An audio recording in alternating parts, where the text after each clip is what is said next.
સવારમાં સવાર પડી ગઈ ને આપણે નીકળ્યા ફરવા. તો કેમ છો મિત્રો, સ્વાગત છે તમારું આ પહેલા બ્લોગમાં. આજે અમે જઈ રહ્યા છીએ જલારામ બાપાના દર્શન કરવા માટે પગપાળા.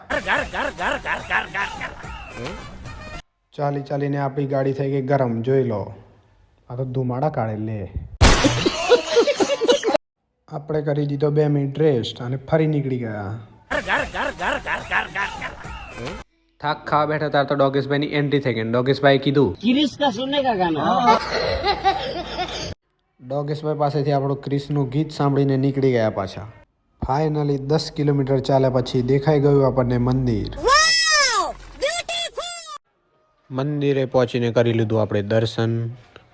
તમે પણ દર્શન કરી લો. જય જલારામ બાપા. દર્શન કરીને આપણે નીકળી ગયા પાછા બસમાં બેસીને.